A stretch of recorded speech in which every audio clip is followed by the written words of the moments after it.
Donc Victor Martinel d'ailleurs, c'est un petit jeune du Lorrain, un quartier qu'on appelle le Carabin. Le chant, c'était vraiment pas mon truc, hein. Mon père m'avait offert une guitare à l'âge de 6 ans. À l'époque, c'était raide, hein, puisqu'on est 10 quand même. Hein. Je suis le dernier. Mon cadeau, c'était une guitare. Après, j'ai eu droit à un vélo, mais c'était vraiment 2 trucs, quoi, pas 10. Hein. Mais beaucoup d'amour, tu vois. Beaucoup d'amour. On était bien entourés, bien guidés, bien dirigés, on va dire. Et puis, je suis arrivé, j'étais intéressé par... Il m'avait acheté une guitare, en fait, et j'ai enlevé le si et le mi. Ce qui m'intéressait, c'était la basse. Donc, j'ai gardé les 4 cordes. Et il me dit, pourquoi tu fais ça? Je dis, non, mais c'est le son de la basse qui m'intéressait, en fait. Et j'ai commencé à jouer par la suite, hein, longtemps après, hein, avec mes cousins, Jean-José Nollet, Octave Pénon, les Nardi, les Baselto, les Aurores, toute la bande. On jouait en fait du cheval-bois, comme le style des dessins pris, quoi, en fait. Des dessins pris par attaque, avant-vent, Marseille, tout ça. On faisait des reprises. Et on a joué aussi avec Galanga à l'élection de la reine de Fort-de-France. Parce qu'on avait deux groupes au Carabin. Il y avait Tché Bambou et Galanga. Par la suite, avec Claude Geneviève, qui était fanatique du groupe Magnum Ben, on a monté le groupe Feeling avec Jos Zoro, tout ça, enfin toute la bande. Et on jouait que du Magnum. Et en parallèle, avec Jean-José Nollet, Claude Geneviève et Jos Zoro, on avait un quartet BSBG. On jouait au Lorrain dans le restaurant d'un ami qui s'appelle Guy Anoné et qui avait une boîte de nuit. Et Jean-François, il était DJ en haut. Et nous, on jouait tous les vendredis soirs au restaurant. Et après, tu connais la suite. Hein. Après, arrivé à Paris en 89, rencontre avec le cousin Timothée Hérel. On a fait Makina avec lui. J'ai rencontré, avant ça, j'ai rencontré Ken Alcan. On a fait pas mal de choses. Ken Alcan, d'ailleurs, qui a travaillé avec Camille Battery aussi. Voilà. Et puis là, le chant est arrivé avec Timothée Hérel, en fait. Voilà. Les compositions, enfin, les albums. Programmation Joël Louis. Là, il y a... Ce morceau-là s'appelle Pas qui t'est échappé.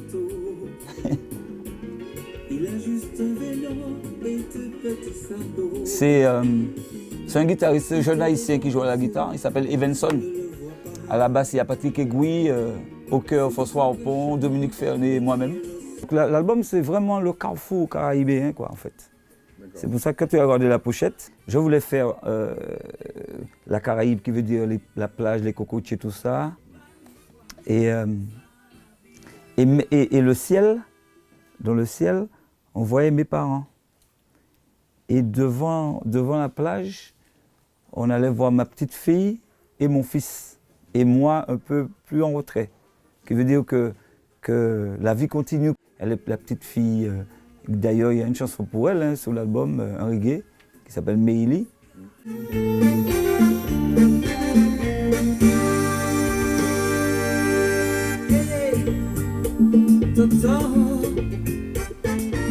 Et bien, cet album-là, c'est tout un... Pour moi, c'est mon carrefour, quoi. C'est ma route, tu vois. C'est ma route, c'est tout ce que j'ai entendu quand j'étais jeune. Et tout ce que j'ai aimé aussi, parce que moi j'écoutais beaucoup de reggae à l'époque de Bob Marley, par exemple. J'écoutais beaucoup de variétés françaises et variétés internationales grâce à mon père. Et aussi la musique du pays, hein. Beaucoup de compas aussi. On a écouté beaucoup de compas quand on était jeunes. La salsa et du jazz aussi. Parce qu'avec Jean-José Nollet, mon cousin, on s'enfermait dans la chambre et on jouait. Moi, j'étais à la basse, lui était à la batterie. On jouait du jazz. Enfin, d'après nous, hein, on croyait qu'on était des grands jazzmen à l'époque. Voilà. Donc, et puis, l'école de musique à Fort-de-France, le Studi 14, c'était une école de musique qu'avait monté Christian Florentini, qui est saxophoniste. Il était saxophoniste d'ailleurs du groupe Plus. Et j'étais là aussi avec... Il y a des gens qui sont passés là, comme Hervé Laval, grand batteur d'ailleurs, qui a son école maintenant de musique Kabitch. Tu vois, donc c'est une école qui nous a quand même apporté quelque chose. Mais moi, comme je suis un peu fainéant, donc j'ai pas vraiment, j'ai pris ça j'ai pris ça un peu pas très professionnel, quoi. La musique, c'est plus un loisir, donc voilà. Mais un loisir que je prends vraiment à cœur quand même. Hein. Voilà.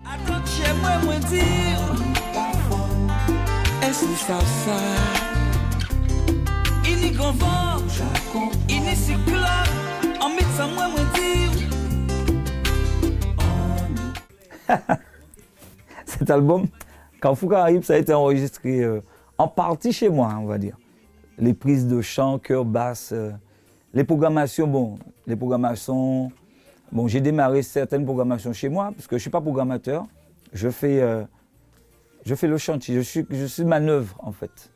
Et il y a les professionnels, les charpentiers, les ébénistes, les maçons pour ça. Donc, en partie, l'album a été réalisé chez moi. Après, il y a des programmations comme des programmateurs comme Nestor Azéo, Joël Louis, Julie Mourillon, Richard Jean-Baptiste, qui encore? Oscar Michaud. J'ai oublié personne, j'espère. Bon, je vais me faire pardonner, c'est pas grave. Et puis, tout ce qui est prise de basse, prise de chant, tout ça, chœur, ça a été fait à la maison. Sauf des studios comme Nestor, tout ça. Bon, quand il fait un son, le plus souvent, il fait les chœurs lui-même, tout ça, quoi. On fait ça avec les gens qui sont là. Par exemple, pendant nous là, le Bel Air moderne, ça a été réalisé chez Nestor, mais un coup de cœur, quoi, comme ça. Toli était là, tout ça. Et boum, on a balancé, et puis Toli a fait les chœurs, Tatania Baudrier, Dominique Fernet, tout ça. C'était plus un week-end ambiance, quoi, tu vois, et puis ça s'est fait comme ça. Le morceau de mon père et Toto, ça a été réalisé chez Nestor, mais j'étais chez Nestor, en fait. J'étais en train de faire un mix chez lui, et je lui dis, il était quelle heure? 2h, 3h du matin. Je dis à Nestor, j'ai envie de faire un son pour mon père. Il me dit, mais Toto, ça va, t'en es balancé. Et c'est comme ça, on a fait ça, on a fait le morceau de papa comme ça. 3-4, comme ils disent.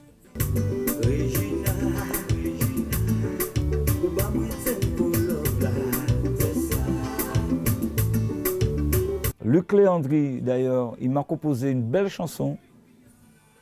J'appelle Luc, je lui dis, Luc, j'ai besoin de toi pour un titre. Il me dit, ouais, je te fais un titre. Il m'a fait un titre, la musique, les chœurs étaient déjà terminés. Pour la Soso, tu sais, la danseuse là, qui dansait avec Dédé Saint-Prix. On appelle ça la Soso. Et j'ai fait les paroles. Luc avait déjà fini la musique, les chœurs, tout. Hein. Et puis je dis à Luc, comme d'hab, hein, Luc, excuse-moi de le dire, mais c'est comme ça. Hein. Je dis à Luc, combien je te dois? Luc m'a dit, mais ça va pas, non, tu es malade ou quoi? Parce que Luc, en fait, on s'est connus, ça fait des années, hein, en Martinique, au Lorrain, au Carabin. Il était avec Robin Zoro, mon cousin, et il m'a dit, quand il s'agit de famille, on ne parle pas d'argent. Donc, ça prouve quand même que cet album aussi, j'ai dépensé, oui, c'est vrai, mais il y a eu beaucoup de coups de main, quoi. France Domi, par exemple, il n'a jamais voulu prendre un centime. Pareil pour Patrick Egui, pareil pour Dominique Fernet. Alex Kaby aussi a participé. Bon, je l'ai payé, c'est normal, c'est un professionnel aussi. Mais je voulais parler de Alex Famille Belle. Pareil, c'est échange de bons procédés, tu vois. Quand ils ont besoin de moi, je suis là. Un éclasement, c'est pareil. Enfin, pratiquement tous les mecs, quoi. Donc j'ai payé pas mal de gens, mais il y a beaucoup de coups de main aussi, tu vois. Il y a beaucoup de... Comme Jazz. Jazz sympa, super gentil. Il a reprogrammé le titre Belle, qu'on appelle maintenant encore plus Belle. J'aurais aimé que le public et les animateurs, les DJ, les hommes qui sont là, enfin, qui contrôlent les machines, me donnent ma chance. Parce que je pense que c'est pas moi qui le dis. Hein. Je reçois des mails, je reçois des SMS, des WhatsApp, des gens sur Facebook qui m'envoient des messengers et qui me disent, Victor, vraiment, toi tu es un artiste. Je dis, mais non, je m'éclate. Donc j'aurais aimé que, pour mon public, pour les fans qui m'aiment, les gens qui m'aiment, même les gens peut-être qui ne m'aiment pas, mais bon, il n'y en a pas beaucoup. Il faut que j'arrête de dire ça, parce qu'on m'a dit qu'il faut arrêter ça. que ma musique soit diffusée un maximum quand même. Parce que c'est diffusé, parce qu'il y a des animateurs quand même qui me donnent la force. Il y a des animateurs même de radio, d'Espace FM, hein, qui me donnent la force. La majorité, et même Didi Flo, programmateur, il n'y a pas de souci, quoi. Ils sont là, ils me donnent la force. Et puis surtout les radios web, ils sont vraiment avec moi, quoi, en fait. Quand tu as un gars comme Gigi Carlin, Francis Ponzola, Fly Up Tropical, tout ça. Et puis d'ailleurs, Daniel Dunon, chaque fois que je l'appelle pour me donner un coup de main, il est là. Il faut venir à nos concerts. C'est ça en fait le truc. Parce que le gars, il va voir que c'est blindé, je peux te dire qu'il va miser sur Martinelle. Mais si. Parce que les gens, en fait, quand je lance des WhatsApp, des trucs comme ça, je dis je suis dans tel endroit, ok, on vient, ou bien un pouce. Un pouce, ça veut rien dire. Il y a 10 000 pouces, mais il n'y a personne. Hein. Il n'y a même pas 50 personnes, tu vois. Donc, arrêtez de balancer des pouces et venez nous voir. Venez nous donner la force, parce qu'on en a besoin. Parce que plus il y aura du monde, plus les organisateurs vont faire appel à nous. Et ça va être bénéfique pour tout le monde, quoi, en fait.